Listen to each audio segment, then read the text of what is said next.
Hola a todos y bienvenidos a un nuevo vídeo de este curso de IA con Python. En el vídeo de hoy vamos a hablar de la regresión logística, qué es, cómo funciona y cuáles son sus ventajas e inconvenientes. Lo primero de todo, ¿qué es la regresión logística? Básicamente es un método de clasificación en el que intentamos, mediante una ecuación lineal, separar los datos en dos clases. De ahí que este método se utilice siempre con clasificación binaria. Lo que vamos a intentar es encontrar una frontera que separe nuestras dos clases. Y lo vamos a hacer a partir de una ecuación lineal, convertirla en una ecuación no lineal, como veremos ahora. ¿Cómo funciona? Bueno, habíamos visto en el vídeo anterior que la regresión lineal funciona con una ecuación lineal, como la que vemos aquí. Tenemos unas x con sus pesos y queremos adivinar o predecir esa y. Con la regresión logística, lo que vamos a hacer es esta ecuación de variables y sus pesos, vamos a ver cómo transformarla para que ya no sea lineal. Y lo vamos a hacer con la probabilidad. Lo que vamos a hacer es, con esa ecuación lineal, intentar dar la probabilidad de que una observación pertenezca a una clase, a la clase 1 o a la clase 0. ¿Y cómo hacemos esto? Bueno, como podemos ver aquí. Básicamente, ahora nuestra ecuación, que es este ax más b, no va a ser igual a y, sino que va a ser igual a este logaritmo de la probabilidad entre 1 menos la probabilidad. Si despejamos de aquí la probabilidad, nos queda que la probabilidad es 1 entre 1 más la exponencial de menos nuestra ecuación, que este sería todas las ax que tenemos en nuestra ecuación. Y de ahí sacamos la probabilidad. Como veis, esto ya no es una ecuación lineal, sino que tiene esta forma que vemos aquí. Sobre esta línea, que es la que nos define nuestra ecuación de probabilidad, vamos a definir un valor umbral, que sería esta línea roja, donde vamos a decir que si nuestra probabilidad es mayor o igual al umbral, vamos a decir que pertenece a la clase 1, y si es menor o igual a ese umbral, vamos a decir que pertenece a la clase 0.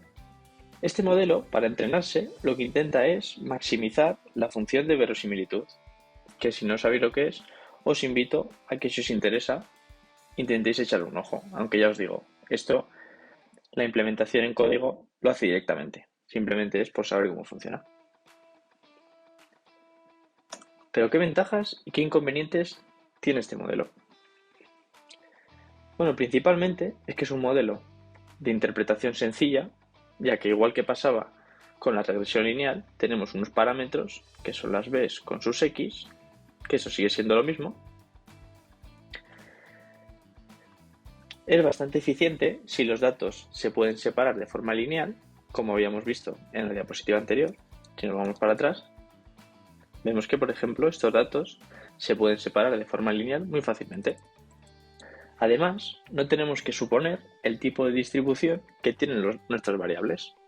Igual que en algunos casos, como en la regresión lineal, que sí que suponíamos que tenían una distribución normal, aquí no va a hacer falta. ¿Cuál es el problema? Bueno, como veis aquí, por la forma de la regresión logística, que ya hemos visto antes, pues este método está limitado a clasificación binaria, ya que vamos a definir un umbral y por abajo vamos a decir que pertenece a una clase y por encima que pertenece a otra. Otro gran problema que tiene es que no captura relaciones no lineales. En la vida real, los datos, de manera general, no siguen comportamientos lineales. Por lo tanto, este método no va a ser muy útil para problemas reales que sean medianamente complejos. Además, y el último inconveniente así importante que tiene este modelo, es que es sensible a características redundantes o irrelevantes. Por ejemplo, aquellas que tengan mucha multicolinaridad como habíamos visto en los vídeos iniciales. Además, otro inconveniente que tiene, al igual que todos los modelos de clasificación, como veíamos en el vídeo de introducción, es el desbalanceo de clases. Si ponemos muchos datos de la observación de la clase 0 y pocos de la 1, pues va a funcionar muy bien para la 0 y muy mal para la 1.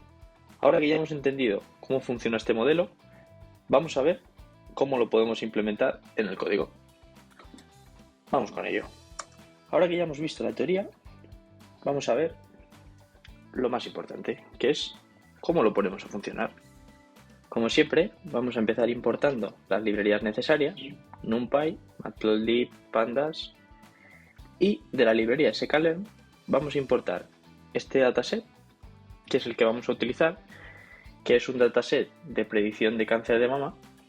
Para separar nuestros datos en una muestra de entrenamiento y una muestra de test, como siempre, usamos Train Test Split. De Linear Model elegimos nuestro modelo lineal, que es la regresión logística, y cogemos las métricas de clasificación, que son las que vimos en el vídeo anterior.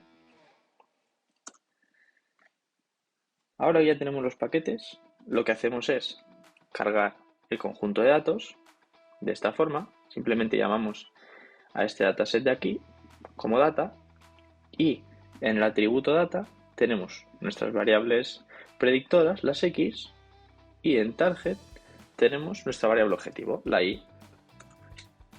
Como comentábamos en la teoría, este método solo tiene utilidad en variables que son binarias o dicotómicas, que básicamente es ceros o unos.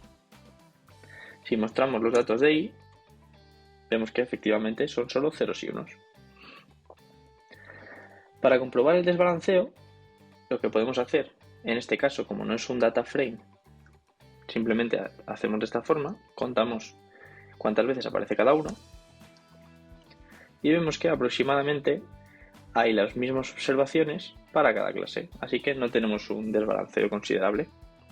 Como vais a ver en el vídeo, en este caso no vamos a hacer un proceso de limpieza de datos ni de visualización, ya que este modelo es un modelo muy sencillo que en realidad tiene más utilidad como concepto para empezar a entender cómo funciona la clasificación que como puesta en producción en la realidad. Así que nos vamos a ceñir únicamente a poner a prueba el modelo. Seguimos separando nuestro conjunto de datos en muestra de entrenamiento y muestra de prueba. En este caso vamos a poner que el tamaño del test sea el 20%. Como siempre, ponemos un random state para que sea reproducible. Y ahora sí, vamos a entrenar el modelo. Igual que hacemos en la mayoría de los modelos de sklearn, llamamos al modelo y llamando a la función .fit le pasamos nuestros datos de entrenamiento. Y así tendríamos nuestro modelo entrenado.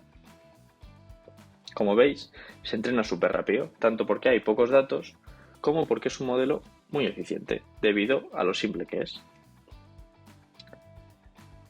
De la misma forma que en la regresión lineal, podemos acceder tanto a los coeficientes como al intercept, simplemente llamando a los atributos coef _ y intercept _ del modelo. Si los ejecutamos,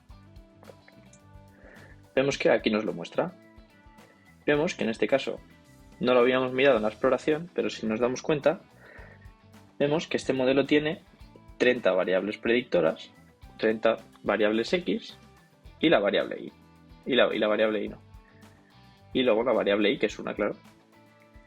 Y el intercept, que nos marca esa B de la ecuación lineal, que es donde corta con el eje Y. Para hacer las predicciones, como siempre, llamando a predict sobre el X-test, tendríamos nuestras predicciones. Y para las métricas, pasamos el dato real, que es y-test, frente a la predicción. Y así hacemos el accuracy, el precision, el recall, el F1 score y la matriz de confusión. Si mostramos todo,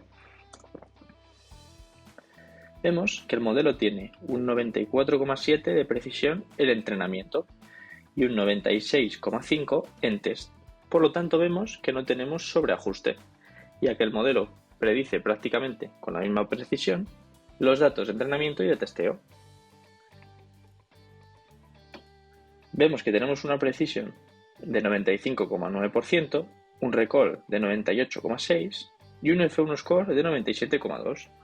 Por lo tanto, vemos que nuestro modelo funciona muy bien y que de todas las observaciones solo se ha equivocado en 4, lo cual nos dice que para este caso el modelo ha funcionado muy bien.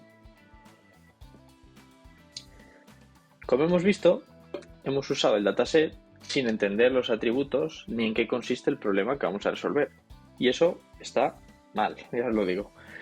Como os comentaba, simplemente es porque se trata de un modelo muy simple. Pero yo os recomiendo siempre hacer visualización de los datos, entender las variables y entender cada problema. Porque así, una vez hayáis comenzado a probar con el modelo, vais a entender cómo cambiar vuestro proceso de limpieza de datos para mejorar el funcionamiento del modelo. Como habéis visto, el modelo es bastante bueno, pero aún es mejorable. Así que os invito a que intentéis mejorar los resultados, entendiendo el problema y las variables y haciendo una exploración un poco más a fondo, y me dejéis vuestros resultados en los comentarios. Y hasta aquí este vídeo de regresión logística. Como siempre, espero que os haya gustado. Se agradece un like y una suscripción si os está gustando el contenido. Os voy a dejar en la descripción el enlace tanto al código como a la presentación. Y como siempre, yo me despido. Hasta la próxima.